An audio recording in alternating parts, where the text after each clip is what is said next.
Inter মিয়ামির একাডেমিতে এবার এক ম্যাচেই 11 গোল করে অবিশ্বাস্য রেকর্ড গড়ল লিওনেল মেসির বড় ছেলে থিয়াগো মেসি।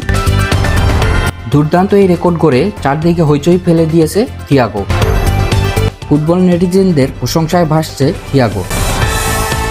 মেসি পুত্রের অবিশ্বাস্য এই রেকর্ড নিয়ে থাকছে আজকের এই প্রতিবেদন।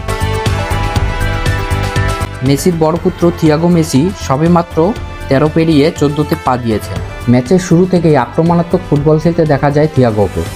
তার দুর্দান্ত বল নিয়ন্ত্রণ, দ্রুত গতি এবং নিখুঁত ফিনিশিংয়ে প্রতিপক্ষের রক্ষণভাগ বরাবরই ভেঙে পড়ে। একের পর এক গোল করে দলকে বড় জয় এনে দিতে গুরুত্বপূর্ণ ভূমিকা রাখে সে। এই অসাধারণ পারফরম্যান্সের পর সামাজিক যোগাযোগ মাধ্যমে ছড়িয়ে পড়ে থিয়াগোর গোলের খবর। অনেকেই বলেছেন বাবার মতোই অসাধারণ প্রতিভার পরিচয় দিচ্ছে সে। যদিও এখনও তাকে লিওনেল মেসির সঙ্গে তুলনা করা ঠিক হবে না, কারণ থিয়াগো এখনও বয়সভিত্তিক পর্যায়ে খেলছে এবং তার সামনে দীর্ঘ পথ পাড়ি দেওয়ার সুযোগ রয়েছে। বিশেষজ্ঞদের মতে এই বয়সে এমন পারফরম্যান্স নিঃসন্দেহে অবিশ্বাস্য। তবে ভবিষ্যতে পেশাদার ফুটবলে নিজেকে প্রতিষ্ঠিত করতে হলে তাকে ধারাবাহিকভাবে ভালো খেলতে হবে এবং কঠোর পরিশ্রম চালিয়ে যেতে হবে।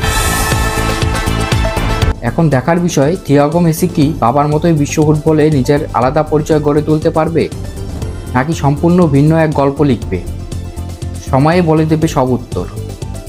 এই খবর নিয়ে আপনার মতামত কি? থিয়াগো কি একদিন লিওনেল মেসির উত্তরসূরি হতে পারবে? মন্তব্যে আপনার মতামত জানাতে ভুলবেন না। ভিডিওটি ভালো লাগলে একটি লাইক দিন, চ্যানেলটি সাবস্ক্রাইব করুন এবং ফুটবলের সর্বশেষ খবর পেতে আমাদের সাথেই থাকুন। ধন্যবাদ।